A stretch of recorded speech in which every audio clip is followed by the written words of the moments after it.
pull up a pew and have a brew, everybody. Welcome to Superfan Chats, the show where we all get together, the superfans of No Small Roles, and talk about all the stuff that the Fate Marked 5 or the Abracalads have been up to since we last checked in. I am Superfan Han, one of the Superfan Hans, and today I am joined by the lovely Superfan Alice. That was an amazing pause. I think that pause should stay. The right amount of curiosity about is that my name? Am I? There's no video of this, but Hannah literally gestured. And there was just a long pause, and I was sitting here like, wait, am I the lovely one? Should I go in? You're both very lovely. It was just sort of like, go for it. I guess we should have decided that before as well. So yes, I am joined by Superfan Alice, and also, if you haven't guessed already, the equally lovely Ben Galpin. Oh my God, Ben, you've changed your hair since I've seen you. Yeah, I'm also practicing an American accent for this. Well, you have been there. That's where you were. Yeah, well, I'm planning to move over there full time and start a film career. Yeah, that's the goal. Amazing. Oh, nice one. Tell us how it goes. Keep us updated. I will. But I'm also doing a very convincing impression right now of Superfan Jeremy. Yes. So it's you can just incredible. pretend that he's the one here. The acting skills are on point. Really amazing. Hollywood is going to open its doors. That's all I can say. Truly believe this is the case. So on today's episode, we are going to be discussing the antics in episodes 76 to 78 of No Small Roles. So if you haven't listened to that already, either go back and do that or be okay with some mega spoilers, because that's all we're going to be chatting about. I'm not quite sure why you would listen to this if you didn't want those episodes spoiled. So Maybe they you've been don't warned. have time. Maybe it's like Critical Role and they fell behind and now they feel a little overwhelmed. So they're listening to our recaps and analyses in order to understand what happened in those episodes. Actually, to get themselves current. That's a good point, because Yeah, that's exactly nice. where I am with Critical Role right now. I think I'm like 20 episodes behind, and I'm like, this is so many hours of content. How am I ever That's gonna catch 80 up? hours. That is 80 hours I know. of I'm like, Critical Role. what if I put headphones in and just like play it while I'm asleep? Do you think I will absorb the storyline? You start dreaming about it? Yeah. Just dreaming I'm one of them.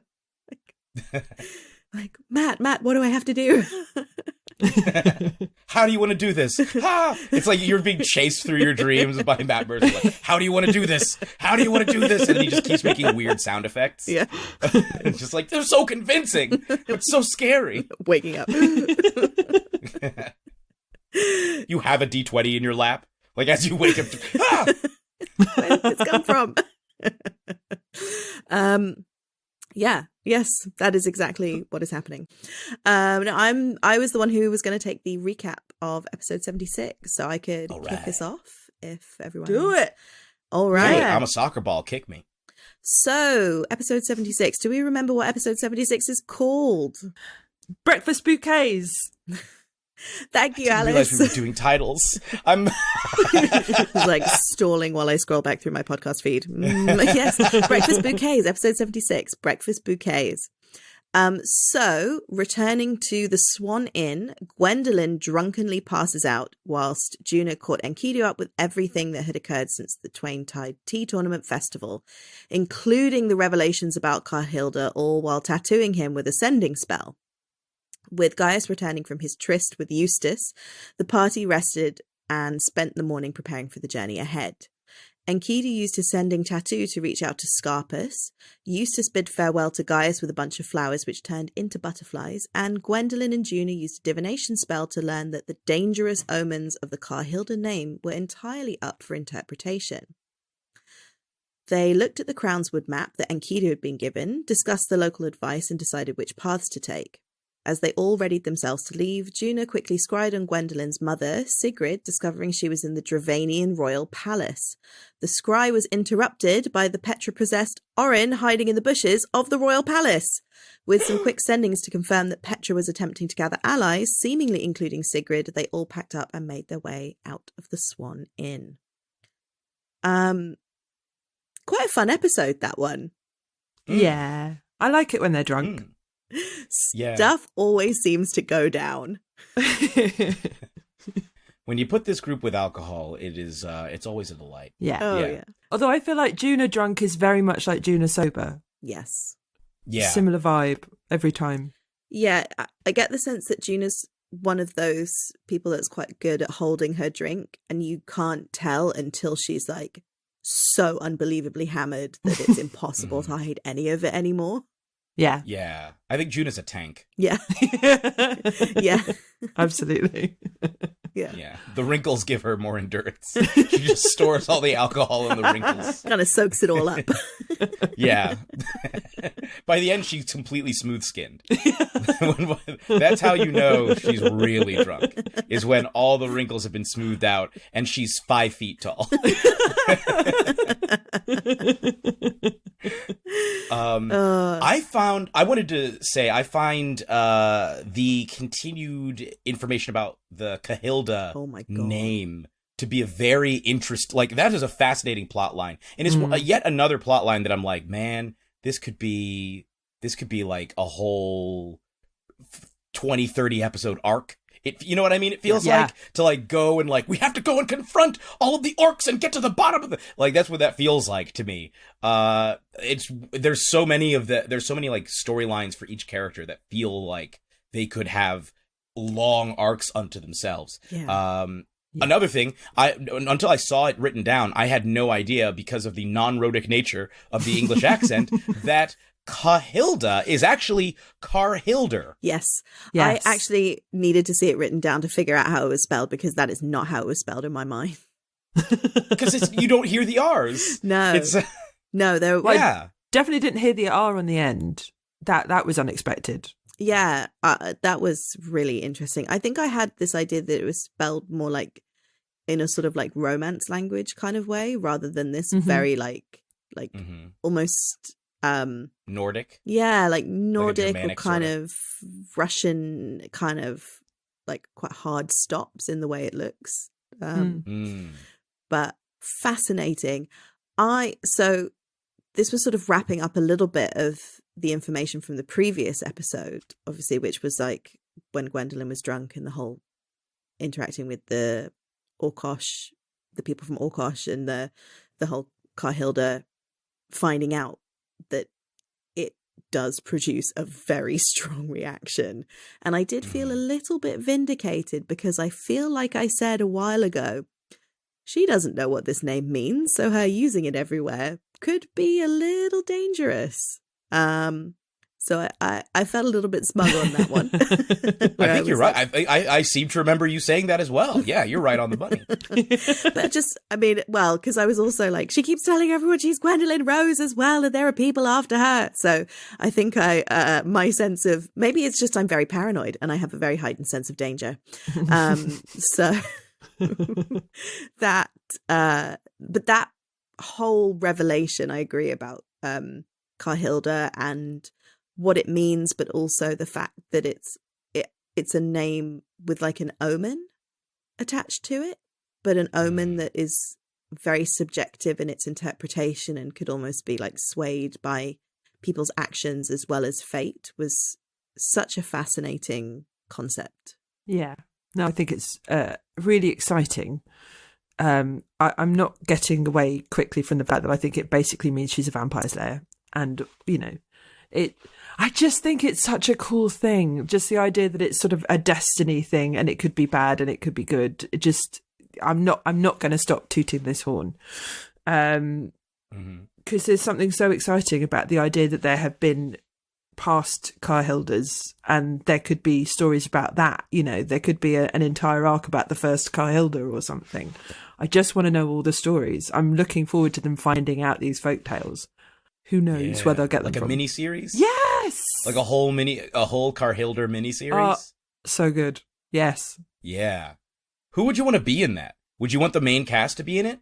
Or would you want like guests to come and do it, and then the main cast have to listen to the episode to find out? That would be amazing fun. Because would it be like a one shot about like one of the earlier Carhilders and like the creation of a folktale about a Carhilder that they then encounter as they gather more information in the main campaign, in which case it would probably have to be like quite guest heavy in many ways.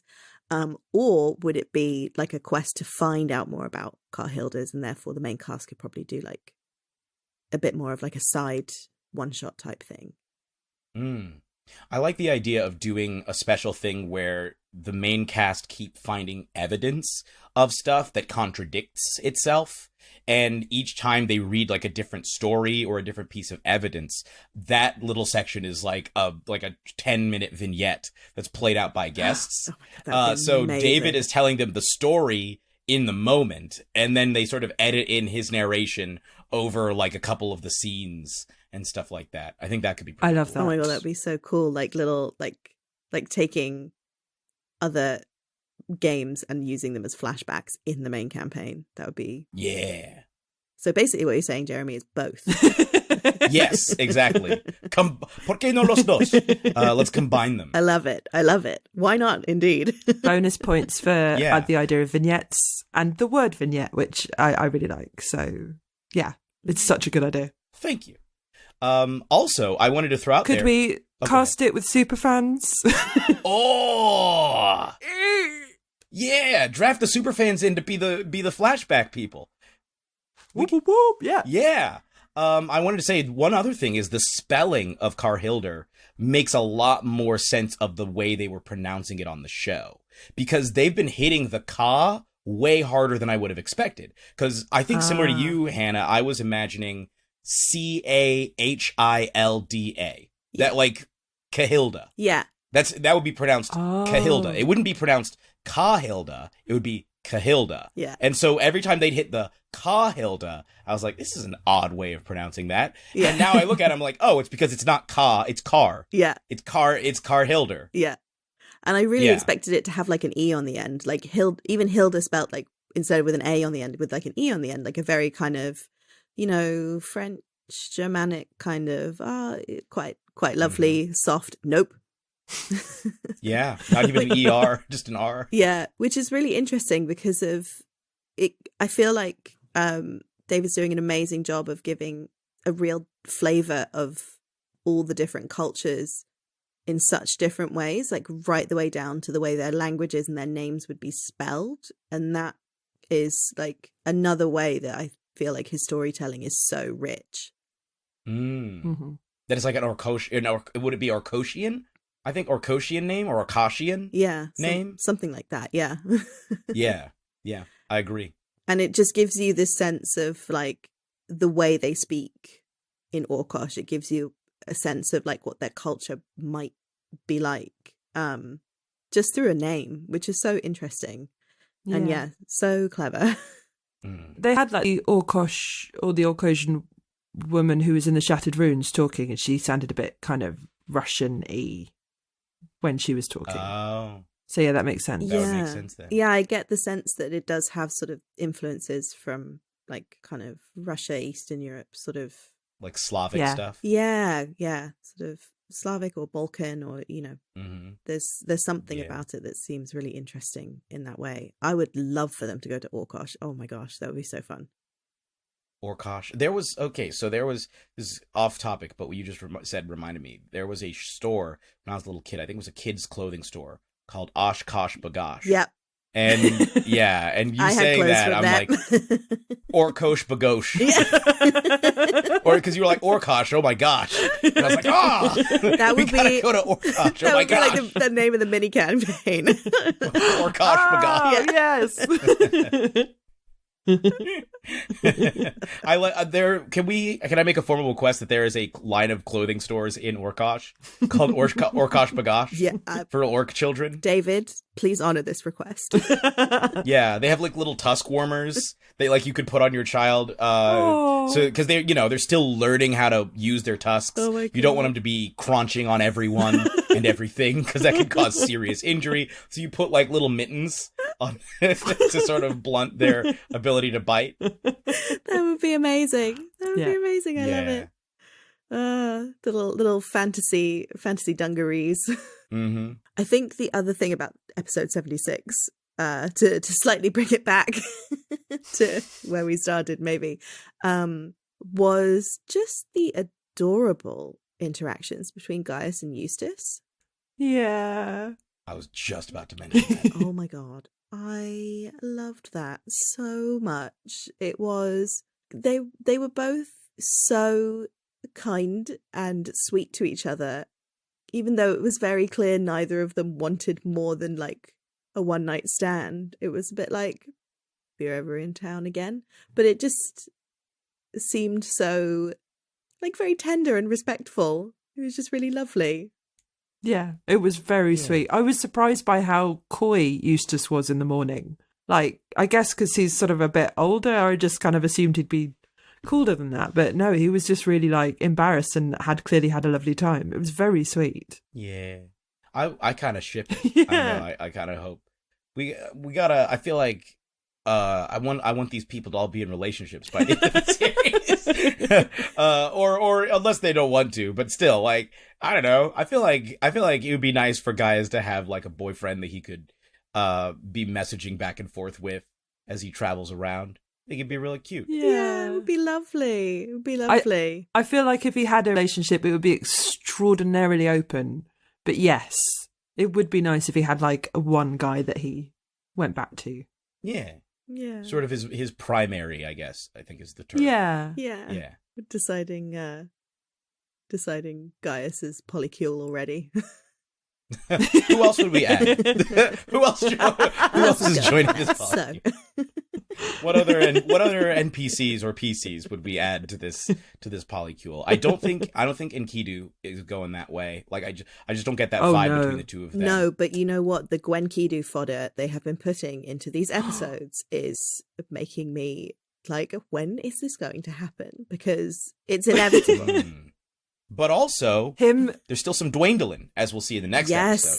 There's still some Dwayndolin going on. Yes, that's true. But Enkidu like slipping over as he's trying to look cool about Gwen kissing a lot of people was incredibly awkward and the stuff of all rom-coms. It was great. My heart. He really is a Mr. Darcy type, isn't he? Yes. Unbelievably like very silent and repressed.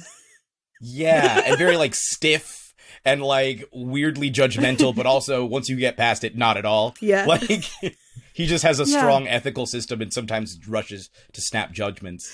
Yeah. And like super formal and concerned with etiquette, and then also wildly impulsive at the same time. Mm-hmm. Yes. Mr. Enki Darcy. Yeah. Who would Gwendolyn be? What would she... I'm trying to think of Gwen Elizabeth. I don't know if it fits. Yeah, I mean, Grace has said that she's based her off sort of Austen type heroines, I think, before, which makes a lot of sense, with the way of decorum and stuff. So if we're finding Gwendolyn's Mr. Darcy to her Lizzie Bennet, why not? Although I'd say she's more like Marianne from Sense and Sensibility, maybe, or Catherine Morland from Northanger Abbey, potentially, just because she doesn't have Lizzie's solidity. There's something very like, I am young and passionate about Gwen. Alice, I'm going to level with you. I have strayed into literary territory I am not that familiar with. I don't know very much Jane Austen. So I'm going to take your word for that as someone who's probably read way more than I have. I haven't read the other books, but I have read Pride and Prejudice, and I do understand what you're saying about the differences between Lizzie and Gwendolyn. That, Lizzie seems very sure of herself a lot of the time and is very like, she's self-assured. And Gwendolyn is much more like, I'm new to all of this. Just experimenting, having fun, learning about the world and me. Yeah, exactly. Oh, she is sweet when she does that, though, especially when she's like, I'm going to get drunk. And I'm going to dance and kiss lots of people. Yeah, I wasn't sure about like Guy's idea of being supportive was just like complimenting her on her kissing ability. I can't think of anything that would make me more embarrassed than someone going, "Oh yeah, you were doing a great job. Well done." Oh, the cringe. Excellent kisser, top notch. I know. I suppose, way to no use those rules. I suppose she is like that sort of early 20s, you know, like uni student age where people do kind of go out and experiment and end up, you know, seeing the world after a life of, you know, maybe a bit more like a bit more sheltered. Yeah. Being a bit more sheltered. And it's nice to see her, you know, it did make me think of like going to the student union and having a dance with all the people and like making out with, do you know what I mean? Like that seemed like a very early 20s experience that was quite recognizable. Yeah, I agree. I wanted to throw out there, how many glimpses of this now that how many glimpses rather have we had of Gwendolyn's mother? Not many. Because like her mother has been sort of absent from the narrative, right? Yeah. Like she has, you know, there's all this mystery. Her mom gave her that name. There's all this stuff. Her mom's off doing other stuff. We've seen her dad. We've seen her sister. You know, we've seen sort of her mentor, but it's very, like Sigrid has been very absentee from Gwendolyn and from the narrative. Like there's been lots of mentions of her, but how many times have we seen her? Is this the first time? I think this is the first time. Number one. I can't remember another time where we saw her like in a significant way. And in this episode, we didn't just see her. We saw Orin interacting with her, or Petra as Orin, controlling Orin interacting with her, which was so wild at the end of the episode. That was an episode ending where I was like, what? What is this? Yeah. What's going on? I have to listen to the next one immediately. That is so, I'm right there with you. That is, like, what? Also having, and this is slight spoiler for episode, I think, 80? Yeah. I may or may not have recorded a little thing with Orin that takes place towards the end of this period in his life, and I had no context for what he had been up to. So me finding out like, wait, you were talking to Gwen's mom? What? Yes. That's wild. Of course, because when, again, alluding to the future episodes without spoiling too much or getting into it too much, because when Dwayne meets Orin, and I suppose it's just an Orkosh woman who's there. There's no context for who that is. And I don't even know if Orin would have much context for who that is. Because would he know Gwendolyn's mum's name, like directly? Nope. Or would he know? No, because they talked about it in this one, and no one else knew it apart from Juna and Gwen. So there's no reason why Orin would know it. So he's had an interaction with Gwen's mum without actually knowing that's what he did. Yeah. Doesn't she look like Gwendolyn, though? Like, you gotta think, right? There's gotta be some sort of resemblance. Well, but although I guess she's like full orc and Gwen is half orc, so that's quite a different... I mean, how strong would the resemblance be? Maybe she looks more like her dad. I don't know. No. It's true. She could actually take after her dad in her features. I don't know, like, because... Yeah, I'm just thinking, like, okay, how many orcs have, like, grayish skin? I imagine her mom is more jacked than Gwendolyn is. Like, just generally bulkier, probably a little taller. Yeah. Maybe and her she tusks has are longer. White hair instead of green hair, so that's confusing. Yeah. That's true. It would be hard to know. I can't wait to see how or whether it all gets put together. Making the connections. It's the thing that David does so well about setting up these massive revelations in ways that will lead to even more massive revelations down the line. where they like build on each other, but you don't actually know when they're going to connect with something. It's like Critical Role, except every episode isn't 4 hours. Yes, which sometimes I'm like, why isn't there more of this? Then other times I'm like, oh, thank God I can catch up. Yeah, and then there's Superfan chats to help you catch up if you feel overwhelmed to listen to the actual episodes. But you should go listen to the episodes on your own time when you have the chance. Absolutely, this stretch of episodes is delightful. It's so good. It's so good. Also mildly traumatizing, but that comes later. Yes, and before that's not until like the end of episode 77, yeah, and then into 78. Well, before we move on to episode 77, can I also just flag the whole Enkidu messaging Scarpus? Oh, yeah. Neither of them could do word counts. It was adorable. I just loved them both getting cut off halfway through a sentence. It's just, yeah.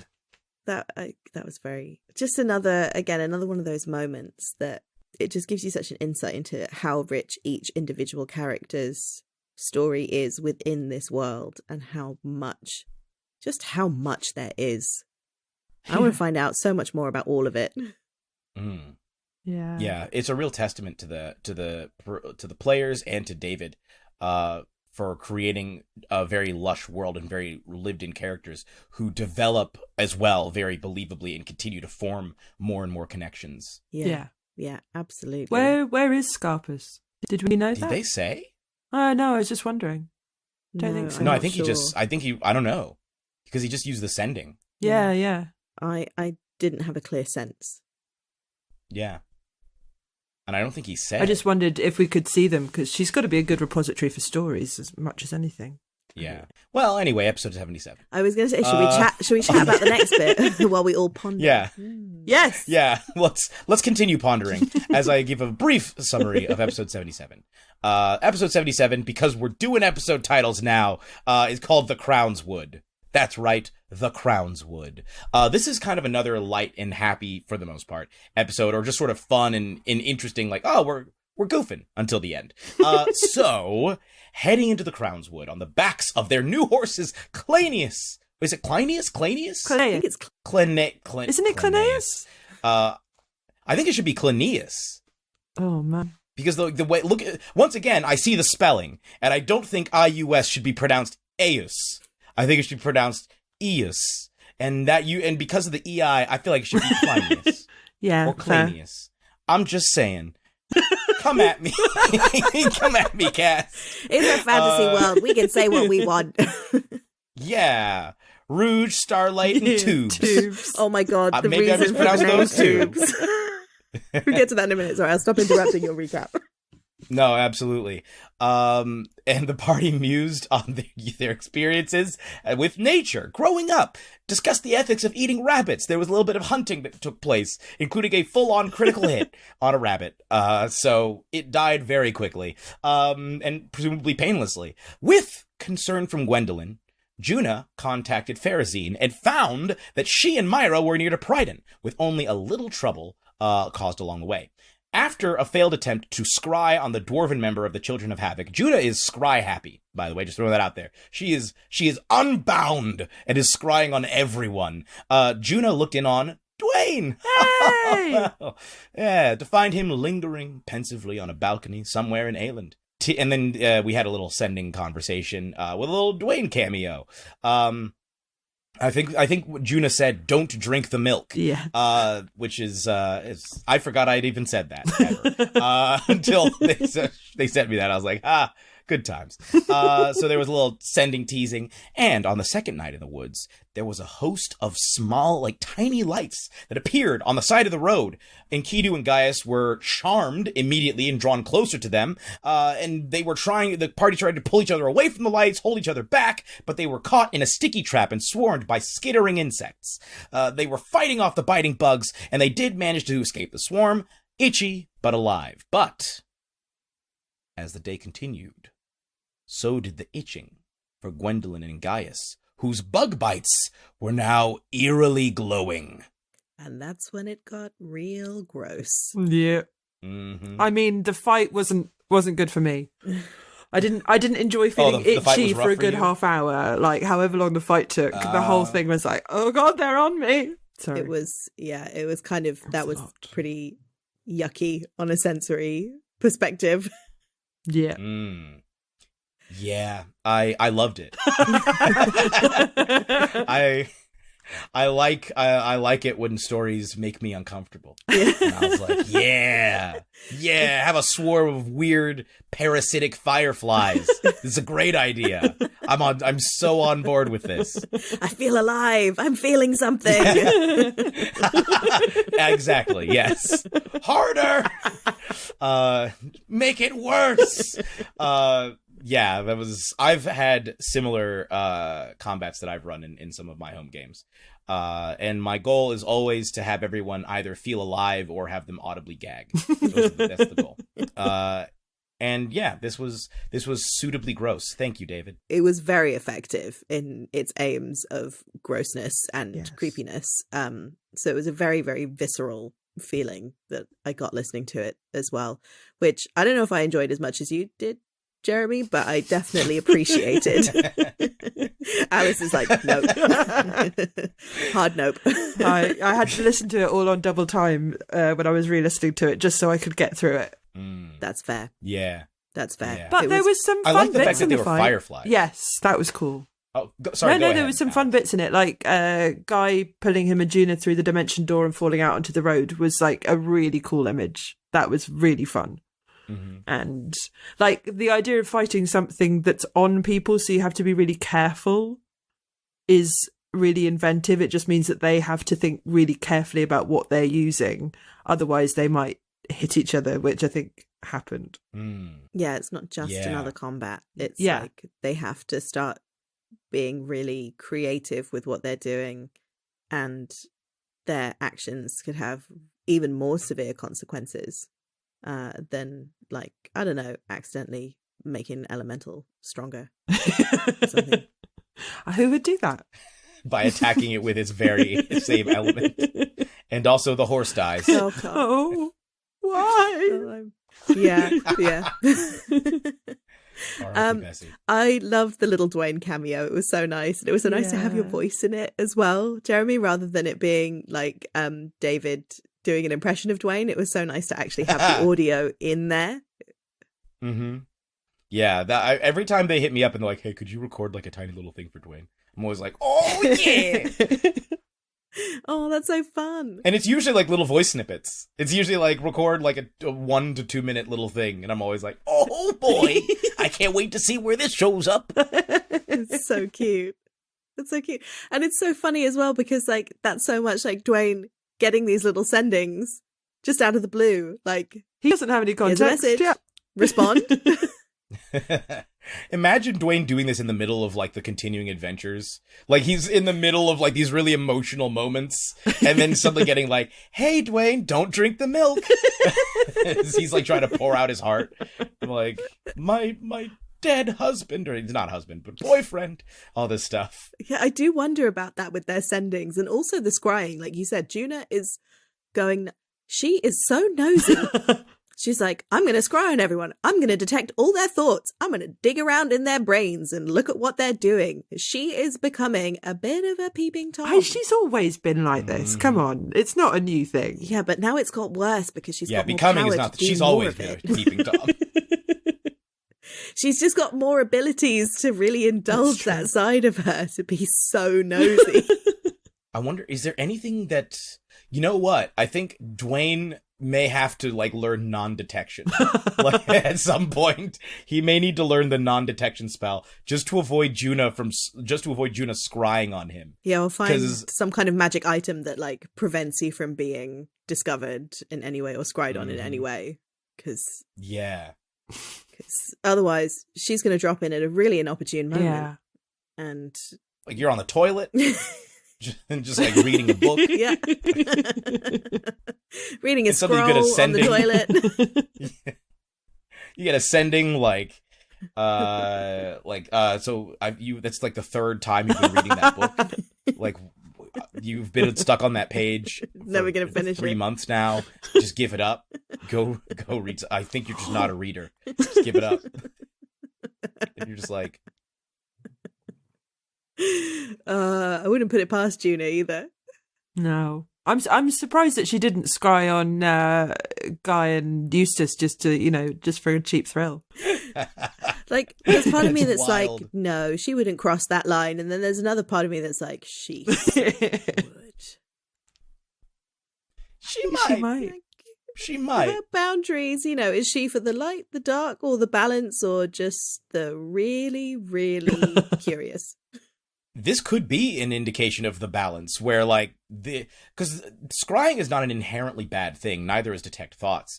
They are sort of violating somebody's privacy, but sometimes that's necessary if you're like, oh, for example, you're like, wait, what about Gwendolyn's long-lost mother?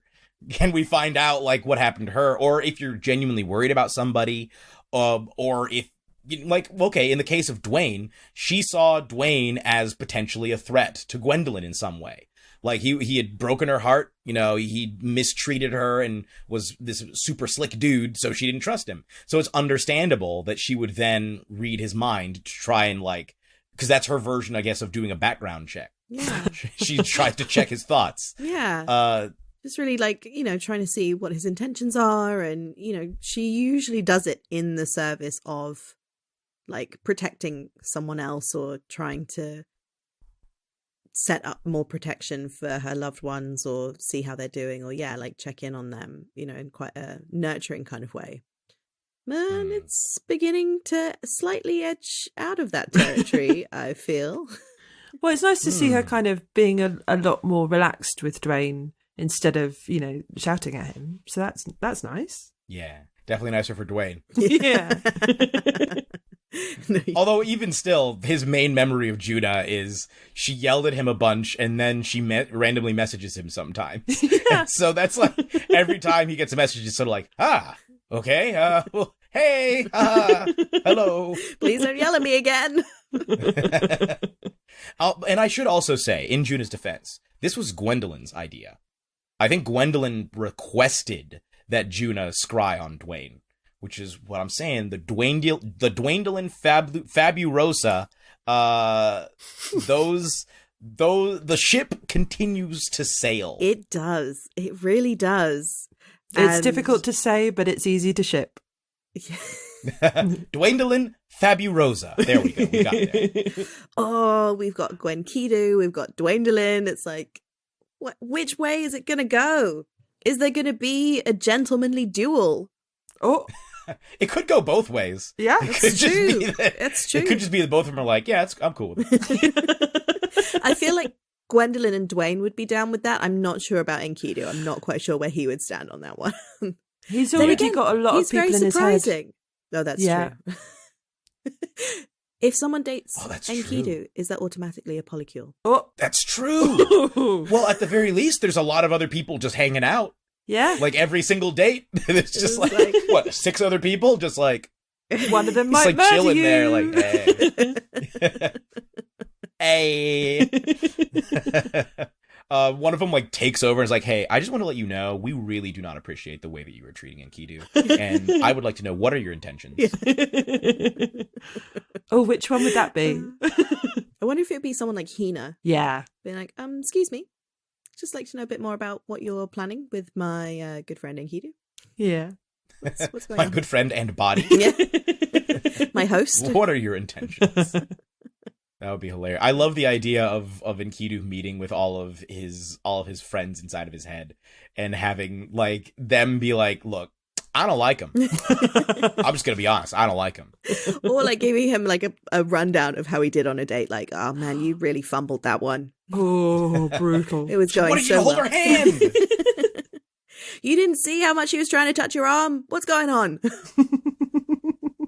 Should have gone for the kiss on the cheek, bro. Should have gone for the kiss on the cheek. It was too early for the lips. Now it's weird. When someone says, would you like to come in for coffee? That means they want you to come in for coffee so you can hang out with them. Nod. Also, like, I imagine if he actually gets into a relationship, as soon as he goes in there, like, Abraca lads, like, just surrounding him. It's like, yeah, way to go. But also, that would just be so weird. Maybe that's why I'd have to ask Daryl if Enkidu feels reluctant to get into a relationship because there's so many other people always present for it. Yeah. Because that's gotta be weird. Yeah, that would make it really strange, just to know that all these people would, like, have an awareness of what you're doing, like, no privacy. Non-existent. And also now, like, with the Eridus situation too. Oh, that's true. A whole other thing. How much does she know? How much is being recorded? Probably everything. I'm now imagining, like, what are you thinking? Like, what are you thinking about? Like, I'm sorry, that information is reserved for high-ranking family members. I mean, that would be a really, really great way to get out of that conversation, wouldn't it? And possibly the relationship as well. Yeah. But yeah, I agree. I think Dwayne would probably want like a romantic courtship. Initially like a one-on-one situation where it's like a romantic courtship, and then once it's like, oh, we're in a relationship, then it's like, oh yeah, no, go have fun. Yeah. Like let's communicate openly, I guess. But like let's I don't know, I'm cool with it. I mean, he's also a dragon, so he's lived a long time. So I can imagine wanting to experiment with more than monogamy might be interesting. You got a lot of years to see what different types of relationships are like. You know, I can't it's imagine, true. You know, that might change your perspective on things slightly. Yeah. What happens if he meets like some really hot dragon that he's into, and he's like, yo, but the dragon can't yet turn into like a humanoid form. So he's like, I have this dragon relationship over here, and then I have my humanoid relationship over here, and it's great.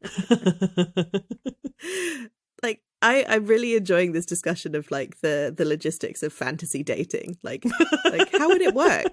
How would it work? If you're a dragon, or if you've got multiple people inside your head, how does this work? And bringing it back to the episode, fantasy dating, isn't that just what the Swarm was doing? They need to reproduce one way or another.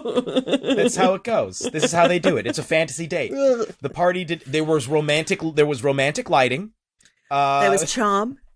There was setting the mood. They really brought the charm. There was drawing them in. There's penetration. Oh God, there was. It was. And then there was the next day. Yes, the morning after. The morning after. Yeah. The walk of shame. Yeah. The entire party doing the walk of shame. Man, if your walk of shame is itchy, that is not always a good sign. See, there you go. Itching is always a bad sign after a date like that. Should we move on to episode 78? Yeah, Alice. I did say I would happily talk about this episode because it seems like you've... It's cool. We're nearly there. I wish you could all see Alice's face right now. I'm laughing, but it hurts. Yeah, it's half smile, half cringe. Okay, so 78. Unhealthy glow. So, with Gwendolyn and Gaius incubating glowing insect eggs, the party pushed forward to reach Woodstock, hoping for healing help. However, on reaching the tavern there, the innkeeper Wib, which is an amazing name, one of my top 10 names actually, Wib, turned them away, worried that the eggs would hatch and infest his pub.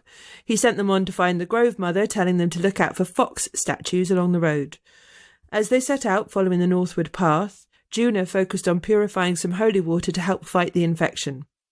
Resting for lunch, Gaius polymorphed Enkidu into a hawk to scout ahead for the fox statues, whilst Juna began the ritual to turn Ruana into a hawk as well. Flying over the canopy, Enkidu spotted the statues easily before slowly circling back toward the rest of the party. As the others waited, another hawk landed nearby, and thinking it was Enkidu, Gaius ended his spell, stranding his friend somewhere in the forest. This hawk revealed itself to be the Grove Mother, who opened a pathway to her sacred grove for the whole party, reuniting them all. Turning her attention to the infections, Grove Mother Vanala? Heseldan? Vanala? Yeah, that sounds right. Yeah. used Juna's holy water to burn out the bug eggs from Gaius's leg before settling down to purify more holy water for Gwendolen. Gwendolen prepared herself for approaching the effigy of the Wilder Queen in the centre of the grove, and with a comforting smile from the carving and the smoke from a bundle of burning twigs, she fell asleep. So this episode started badly for me. Let's gloss over what happens because it's horrific.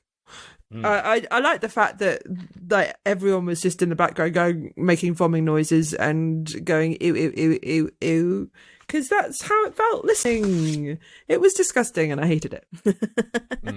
See, I didn't actually mind it. I'm not going to talk in detail about it to spare you. Oh God. But I think what was so compelling about it is like, sometimes I feel like in D&D or other RPGs, you have a fight, stuff happens, and then you have a long rest, and you're all fine again. And it's like, it's almost like it didn't happen. Like the injuries just didn't happen, even if they were like life-threatening. Mm-hmm. And actually having something that happened that has a consequence that needs to be dealt with from a fight is quite nice to kind of have. I mean, not nice in terms of what it actually was, but it just adds, again, like a really different dynamic that actually if you have a fight, you can't just have a long rest and everyone's going to be okay. Mm-hmm.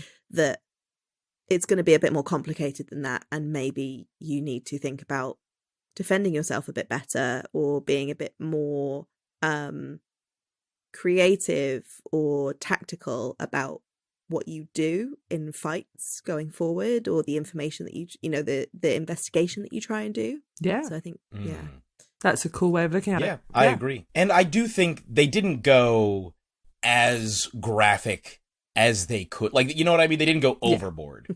There are definitely like real life parasites that are like parasitic insects and so forth that are more grotesque than what was being described. Yeah.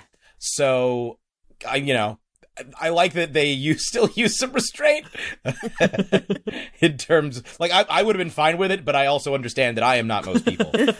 So I think it's good that they used some restraint, because parasites in general are a massive ick, I think, for the vast majority of humans. Oh my God. So awful. Parasites are no joke. So they did very well in the way that they handled it.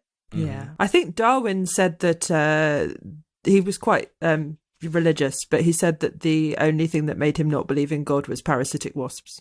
And I think that's a good point, because those guys are horrible. I may be incorrect about this, but I think I am correct that there are more species. There's like more species of parasitic wasp than there are like species of anything else. Oh my God. But I could be wrong about that. I'm going to check this. I'm going to check that. I'm going to check that fact. But like a lot of parasitic wasps are like highly specialized to prey on specific creatures. Like so like, for example, in America, we have the tarantula hawk wasp, which specifically hunts tarantulas. It is a wasp that has evolved to hunt giant spiders. Wild. And it pretty much always wins that matchup too. I mean, that is just like the title of a horror movie. So there's a giant wasp and it hunts giant spiders. This is the concept. This is the pitch. And the wasp isn't even that big. Like, it's not tiny, but it's bigger than you'd like. Like, it's bigger than anyone would prefer, but it's not that big. Anyway, what I was going to mention is, from a mechanical standpoint, there is a precedent for parasites in Dungeons and Dragons, specifically rot grubs. There are various ways to encounter rot grubs. I know the Kobold Inventor is a monster that can throw pots of them, like jars of rot grubs at people. But you can also just encounter a swarm of rot grubs. And essentially, it is similar to other swarms of creatures. It can occupy the same space as an enemy. And can move through any opening large enough for a single individual member of the swarm. And the way that this works is if it attacks you, it attacks a creature in the swarm space. They take 2d6 piercing damage if they hit, and the target must succeed on a DC 10 Constitution saving throw or be poisoned. And then at the end of each of the targets, the poisoned target's turns, it takes 1d6 poison damage. Now, whenever the poisoned target takes fire damage, they can repeat the saving throw, ending the effect on a success. But if it ends its turn with 0 hit points, it dies. Oh my gosh! It's bad. Yeah, it's definitely, it's interesting that the mechanic for that is like poison, because it makes sense, but it doesn't quite capture, I think, what David managed to do. Yeah, well, they had quite a hefty whack, didn't they? They were sort of taking like 10 HP every turn or something. Whatever it was bad. It was huge. Like, if you had a bug on you, that bug would be 10 hit points, like, every turn. Yeah. It was, they were really serious. Yeah. I think it was like, maybe it's that, similar to parasitic wasps, they were sort of evolved to hunt humanoids. Yeah. And so, because certain kinds of venom are going to be, I know certainly certain kinds of poison are more effective against certain kinds of animals. Like, for example, there are fruits that humans can eat that other animals can't. Yes. Because they're poisonous to them, but the poison doesn't affect us. Yeah. I think with venom, it's a little bit different, but I think there are still, like, if the venom is specialized to target humanoid, whether it's like nerve systems or whatever, whatever kind of venom it is, then it makes sense then that it would be like similar to, for example, the tarantula hawk wasp. There's a video of sort of like the successor to the crocodile hunter, this guy Coyote Peterson. He's very popular on YouTube. He also had like a just that name. Yeah, he's a really nice, like, he's a really nice, wholesome dude, but he's sort of like a wildlife educator who goes out into the wilderness with his cowboy hat and shows different animals. Awesome. Yeah, and he had his most popular series was him going around the world and getting stung by all of the top 5 insects on the Schmidt Pain Index. What? The Schmidt Sting Pain Index. And one of those was the tarantula hawk. And he is like screaming in pain. The video is also very funny because his cameraman is always like, "You okay? Are you okay?" As he's like, "Ah! Ah!" Like on the ground. Is that the one where it's so painful all you can do is lie on the floor and scream? Like, there's literally, like, it just takes out your capacity to do any rational thinking. It's just lie on the floor, scream. No. I don't think even for the worst one, which he would say is the executioner wasp, which wasn't even on the list. Why do they have such horrible names? But he got stung by the execution. Yeah, the executioner wasp. What a name. But even for that one, he was still able to like grab the little cup, the little glass cup that they put the insect in and put it back on top of the bug to try and preserve it so it doesn't get hurt or get away. Wow. Pink, and then he collapses to the ground with ah! Oh. But even with that, like if that wasp stings a tarantula, the tarantula is paralyzed. Yeah. It just can't move. It's done. The tarantula is finished. It's not going anywhere. But with a human, it just hurts really bad. Yeah. So it could be that like this is specifically designed to harm humanoids, especially like whatever they're doing to humanoids is maybe they're secreting something or injecting something that is so much worse for humanoids that it'll take you out really quickly. Yeah. And yeah. I don't know. Either I'd way, love to talk to David about they this. were pretty big, bad, horrible bugs. Yeah. They were bad. That was a tough fight. Like, it was really tough, and the fallout from it is just quite dramatic. They turn up to a town and they're not allowed to enter buildings. Like, it's really serious. Yeah, real like fear of plague kind of situation. I do love the moment where they're all sitting around and Enkidu's off as a hawk, and then another hawk appears and they're like, "Oh, it's Enkidu, I'll just end the spell." And I just have the image of Enkidu suddenly turning back into Enkidu in the middle of the sky. Exactly. I did laugh tumbling a lot. out of the air. Oh, what a moment. Full Hans Gruber. What a moment. Yeah. I must admit, I did laugh particularly hard when it was like 16 points of bludgeoning damage. It's like, oh, well, great, well done. Imagining Enkidu's like dragging himself like Gaius. Ah! Also, henge chats. There were henge chats with the Grove Mother. Yeah. So interesting. Back in the henge. I really enjoyed how weird Juna gets around like Grove Mothers and henge witches. Like, she's just immediately fangirling. Just huge wide eyes. Tell me everything. I'm so excited. You're great. She's so awkward. I know. It's so cute.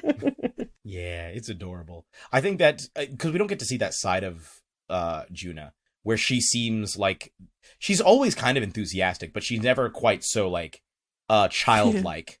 I feel like is when it's like, oh my goodness, oh this is so cool. Like, you know, we don't get to see that side. It's really adorable.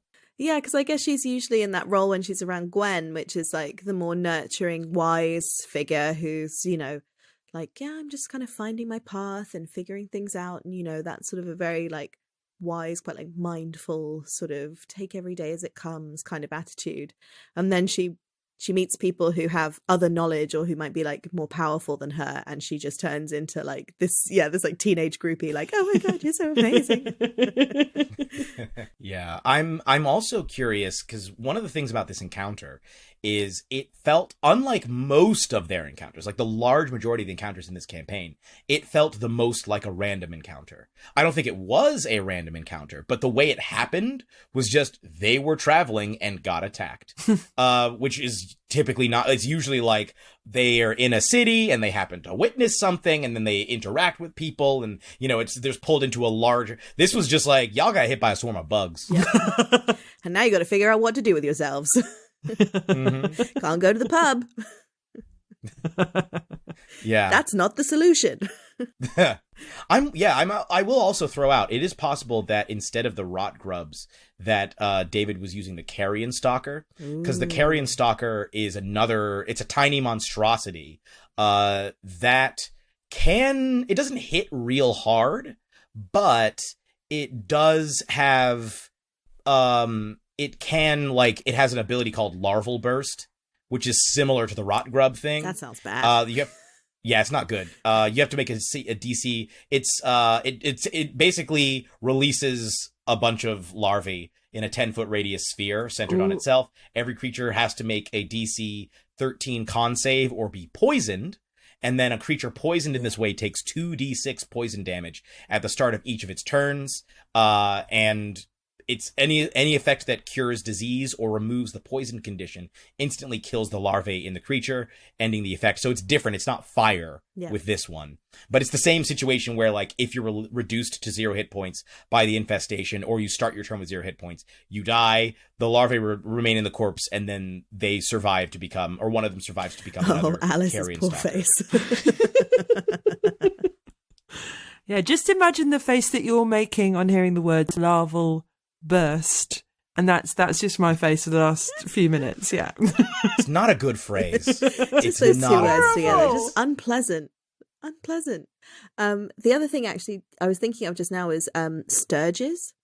I remember being a part of a campaign and being attacked by sturges in that campaign, and they are so irritating, and they do that thing where they get attached and they're more like blood drain parasitic, quite like vampiric.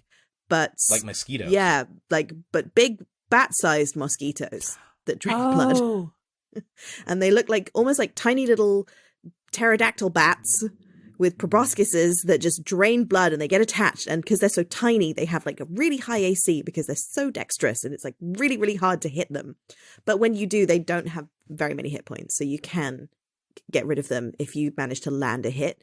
But when they're on people, that's really difficult without consequences. So they're also very annoying. That reminded me of those creatures as well. It feels like David's done that thing where he's taken inspiration from lots of different areas of D&D monsters and smashed them together into one disgusting parasite. Yeah, I think you're right. And without connecting, without, I guess, giving too many explicit spoilers or anything for later episodes, do we think that this swarm is what do we think the larger implications of a dangerous swarm like this are? Do you think it's just do you think it's maybe one of those there's something wrong with the land? Or do you think it's more one of those like, it's just some bad bugs. Just avoid those bugs. They're bad. They're real bad. Well, it's quite interesting that, I mean, they were warned about the moving lights and things before they went in, but it is quite interesting that it's in like the Crownswood. I don't know whether that's sort of like an intentional, like there's rot within the crown, like maybe something rotten in the state of Denmark. Yeah. Something rotten this way comes. Oh. That's not the phrase, but there's a play called Something Rotten, so. But there is something where if it were any other DM, I'd be like, that's probably a random encounter on a random encounter table based on that terrain. But it's David, so I don't trust that. I think David's doing something. And maybe this is my heightened paranoia, but every time I thought, oh, what a random thing with no consequences. Big consequences. Come back down the line. Been part of a bigger story. So I do wonder if it's part of building some story in there about, are these creatures naturally occurring? Have they always been part of the landscape of the Crownswood? Are they just sort of one of those parasitic species it's a dangerous wood?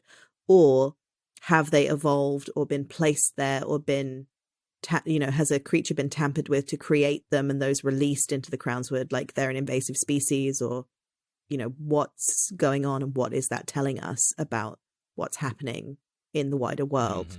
That would make sense. It does feel like it's something newer, just because of Enkidu having to like talk to rangers and get like the special map, and the fact that the Woodstock people were so paranoid. Like if it was part of their lives, they'd have better ways of dealing with it than just find the Grove Mother and her moving fox statues. Like, yeah, it feels new. That's a good point. Yeah, because even if there are experienced rangers in those woods, they would know what the particular dangers were and how to survive them quite well, or how to at least know to avoid them, or have some kind of way of warding it off. But yeah, maybe that's a hint that they're not so naturally occurring, or are quite a new species that's appeared in the last however many years. Yeah. Even Wib not wanting them to come in, it's understandable that you wouldn't want them like an infestation, but it's interesting that if these were like a naturally occurring thing that were known to exist, you would think that the town would have some quarantine protocols. Yeah. Or like would have protocols for dealing with them. That indicates to me that perhaps there isn't. Like, for example, in Europe, people hunted boars long enough that they eventually made boar spears, because they realized one of the threats of hunting a boar is that if you hit it with the spear, it'll impale itself on the spear to get to you, and then you die horribly and painfully. So they put a little bar on it to stop the boar from running up the spear. Like, people will make adaptations over time. So, and in countries where there are like parasites and those sorts of things, people will they'll come up with remedies, they'll come up with ways to try and avoid it. There will be oftentimes religious practices or rites to avoid that. Yeah. Sometimes there's even a natural selection thing. Even stuff as simple as like mosquito nets. Like, yeah, exactly. Simple. People will create stuff, or like the I know in some parts of Africa they have the horse or the zebra hair or different animal like things that they'll whack to get rid of the bugs. People will come up with ways to deal with burning that. certain herbs to because smoke keeps certain types of bugs away, and or makes them easier to get rid of, or that kind of thing. Or just sort of some sort of goggle that you wear, or like blindfold that you wear, so you don't get like hypnotized by the moving lights and start walking towards them, because that seems to be like the biggest peril. Yeah, some sort of anti-charm, yeah, something or other. Maybe you can hire an elf guide, somebody who has like resistance to charm abilities, different things like that. Like a talisman or something, like a small enchanted talisman. You'd think they would, if it were something they were used to, they'd have figured something out like that. Yeah, like they would hire a cleric to stay in Woodstock to make holy water so that they can just sell it like it's on a tap. Exactly, yeah. Yeah. So that's what makes me think it's a more recent thing. Yeah. But no fantasy jungle juice to... Yeah. Nope. No fantasy paladin. No fantasy who can just use lay on hand to remove diseases. Because I'm pretty sure with lay on hands, I think it's like if you use 5 points of lay on hands healing, you can just cure a creature of disease. Yeah, and paladins are also just like automatically immune to... Exactly. they're like, I don't get diseases anymore. Mm-hmm. Okay. And if they're high level, they can give advantage on. I think they can either make you immune to charm or give everybody advantage on charm effects, saves against charm effects. Yeah. So the thing that Grace was really annoyed that she's one level away from, was it purifying herself? Does that apply to other people as well? Can she do that to other people? No, it's only herself. Just I think it's called like purity of body or something like that. Yeah. Where it's like, I think she's completely immune. Monks become completely immune to like disease at like level 10. Amazing. David getting this in now then. Yeah. Not going to be able to do that in the next level. And I think that's also why the damage was so bad, is because, what are they, level 8, level 9? Level 9, yeah. You gotta hammer them at that point. Yeah. Like, they're getting tough. That's strong. They're getting tough, yeah. This is quite a tricky, I think, once you start getting towards like level 10 through, I would say like 13 or 14, at least when I've ever DM'd, I find those levels really, really hard to DM for in terms of challenge ratings of combat, because it's like, I can't go all out level 20, like, I'm going to throw a Tarask at you and see what you're going to do. But at the same time, I can't, everything else is like too easy. So it's like how to make these combats challenging without just adding more enemies. Yeah. So this is a really, I think, tricky moment where you can't be like, an owlbear, and everyone's like, oh no, this is really hard.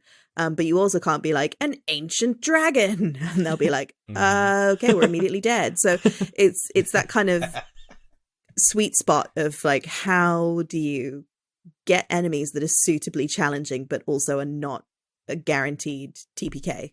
Yeah, and the trick is, and you can see this if for anybody who's played Baldur's Gate 3, you can actually see them do it a lot of times. I want to play Baldur's Gate 3 so bad. Oh, it's real good. I know. You should try it I want out. it so bad. I made Dwayne and Gwendolyn in there. Get out! Oh my god! Can you please take screenshots and put them on the internet, please? Yeah, I'll have to put them in the Discord. Yes, because I think I made. Can't remember which one. I think I made both of them. But I'll see. Who I have on my on my save files. But in that, so a lot of the tricks they use are terrain. Terrain is a huge one. So if you have, for example, terrain of various levels, then pushing people off of stuff becomes a very viable strategy in that game. But like terrain that, for example, forces people into a specific formation. So, for example, say the party is walking through a forest and they get ambushed. What if everybody there who's ambushing them is in the trees and they have set traps on the ground level to give the party, for example, difficult terrain or something to even restrain them potentially? Like they're trying to limit the party's mobility and they have increased mobility because they're in the trees and are hidden. Then you immediately have the party at a severe disadvantage. And even if even if they're like a level 8 party, if the bad guys, you have a number of bad guys who outnumber the party and even if they're like CR 2 or 3, if they're able to ensnare enough of the party and keep hidden, you have a potentially challenging combat. That is a very different good things point. like that. I love the idea that you could take a relatively easy combat and then just go, and the floor is lava. And that would just make everything so much harder. Mm-hmm. If you give them if you give the enemies a huge mobility advantage over the party, that can really change things up. Because, for example, in this particular party, let's see, at least 2 party members would have a rough time with ranged combat. That's like true. Enkidu and Juna can still blast. Gaius isn't really blasty. He's more like support and buff type stuff. Gwendolyn, she's melee. Yeah. She's got to get in close. Yeah. So if you can keep her away, then, or, for example, a silence spell. Yes. If you drop a silence spell or a cone of silence, Your spell you casters. basically neutralize almost the entire party. Yeah. Yeah, because they're all very magical. Yeah. And if you take away the verbal component of spells, they're impossible to cast. So, yeah, I guess ways of restraining different elements of their abilities. Yeah. Or the other thing I think that what David's done is give the enemies special abilities that have ongoing effects if you are hit by them, which is also pretty cool. Yeah. Like a bleed effect. I know there are certain weapons in D&D that if you get hit with them, you can basically wound a creature and they take 1d4 necrotic damage at the beginning of their turns. And if you have, say, 5 or 6 people who actually who understand how the mechanics of D&D work, like, and when I say people, I mean the NPCs, they understand that in D&D, you should focus fire. What happens if your only close range fighter gets swarmed by 6 people who all stab her, and then she takes 6d4 damage up front, and then on her turn takes another 6d4 necrotic damage, and it just keeps getting, you know what I mean? It just keeps stacking. Yeah. Especially if they have disengage abilities, then it starts to be like, oh, now the party's having to focus their time trying to like track them down but heal her. It gets really messy. Yeah. Yeah, that kind of stuff is really And also legendary resistances and reactions. That's another one. Yeah. Absolutely. And I think it's just like building that complexity into combat, at this level is I think where it starts to get really exciting. Yeah. Because you can start you have to get creative stuff. Yeah. So we're going to get even more bug level inventiveness. Hopefully not as many bugs, but this sort of creativity. Yeah. Well, I mean, that's what the David's rest good of the at. campaign is just them fighting bugs. Yeah. Oh God, no. Yeah. I have to say that after the body horror of the bug fight and its consequences, the Grove Mother atmosphere was very, very welcome. Yes. It was very cozy and calming in comparison.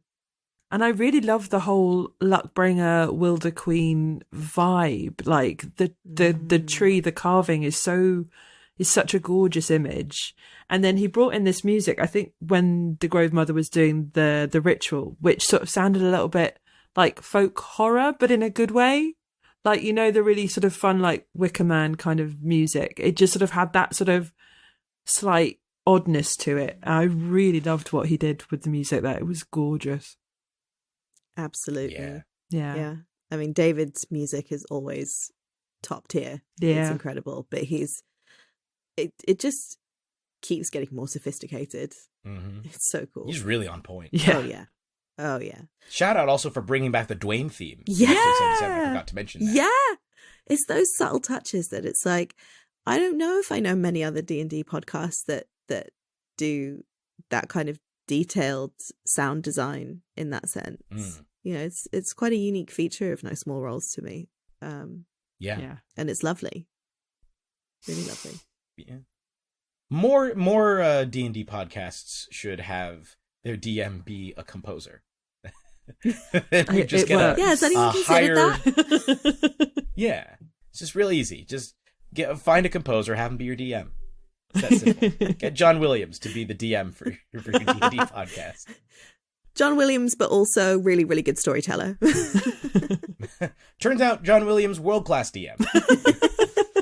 In his 90s, never better. I almost made a really terrible joke, which was, let's get him on the horn and ask him. Oh. I'm sorry. That's for all you music nerds who are into John Williams. Can we have a rim shot, but that's just timpani and a gong instead of a drum set?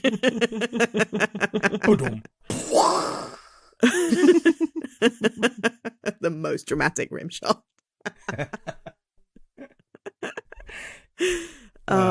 Is there any more that we want to discuss about episode 78? I was getting favorite moments of overall vibes. Like, oh yeah, let's do that.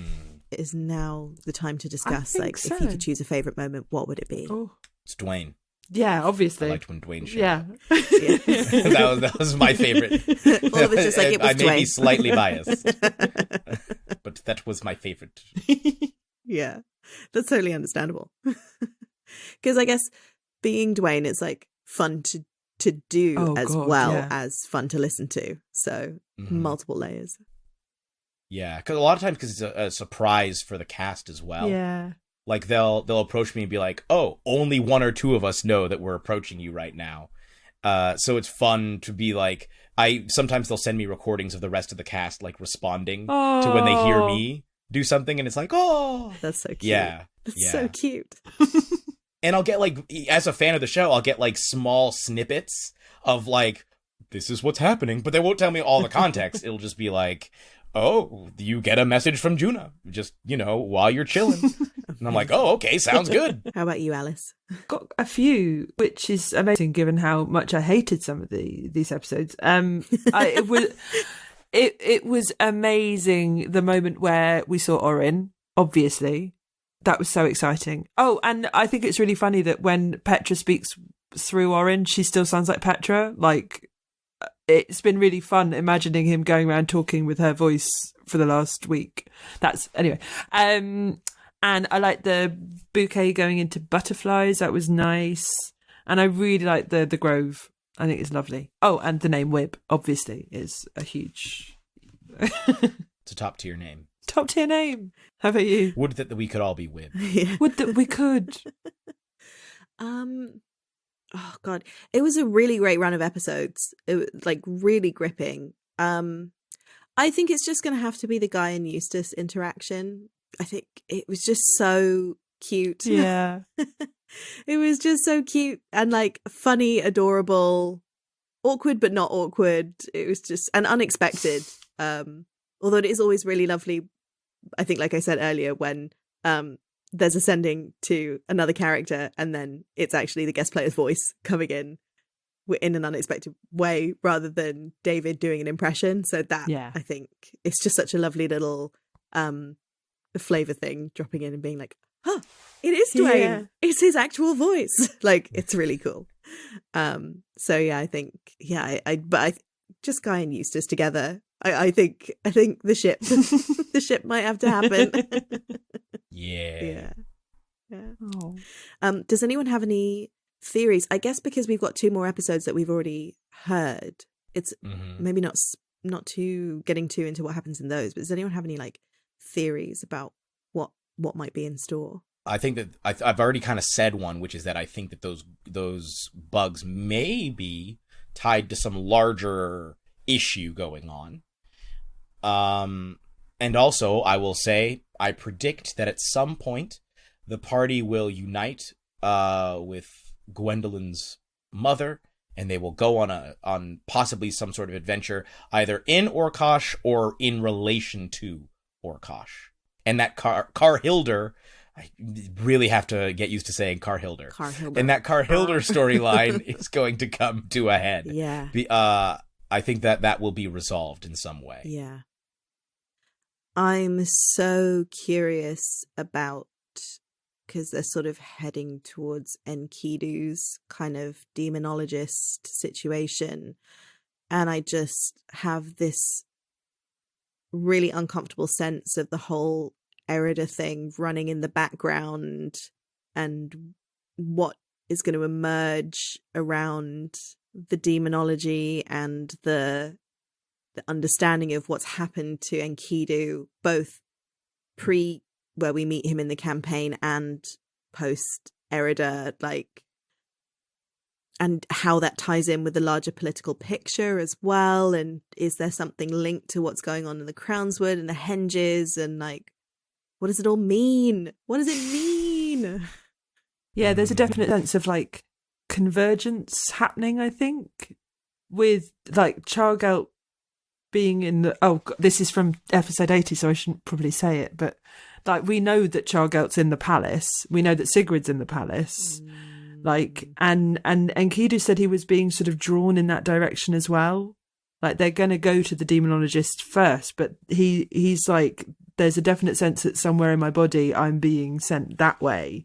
So Erida must be sort of heading over there as well. So it just sort of starts to feeling like all the bits are getting tied back in. Where's my red string? I need to go back to my board and put all the string on it and figure it out. We are all Charlie Kelly on this show. Seriously. That's just what the Superfans hub looks like. It's just like a web of red string. You like can't open the door. It's just all... Yeah. Instead of yelling, Carol, we're just like, Erida! Erida! Yup. Oh, man. I can't wait to see what happens next. Yeah, me too. It's always so exciting. And like you said, it does feel like things are beginning to really coalesce and like big pieces are falling into place in a way that is the momentum feels like it's gathering in some way. It does. So cool. Yeah. We're nearing, I don't know. It feels like, honestly, this could go on for like another 80 episodes. Easily. Like, with just how things have gone. Because it has been a lot of slow burn. Yeah. So unless they drastically ramp up the pace, I could see this going on for like another 80 episodes. Oh, for sure. There's so much. There's just so much. Yeah. There's so much to resolve. Yeah. Well, there's so much to discover before we resolve. Yeah. I think inevitably they're going to have to leave stuff on the table because, like, you can't go to every part of the world. You know what I mean? It's just going to be we're probably not going to get to see some of these really cool places that we're like, oh, you know, because it's just not going to be time. The Skyrim obsessive in me is really annoyed about that. Maybe I there'll want be to go sequel to series. every inch of the map. I want to find every single henge and every single orc camp and every single city. And I want to have them all mapped out on my little map and have the little diamond next to them saying, completed. We'll get the achievement. Yeah, exactly. You have spent 700 hours in no small roles. Are you okay? I feel like we are nearing that sort of number. Yeah. Yeah. Yeah. Because we for this we have to listen to every episode like twice potentially. Yeah, we do. Should we wrap it up? Yeah. Let's do it. Let's see. I don't know. Get out of here. Leave. Stop listening to this episode. The episode's ending.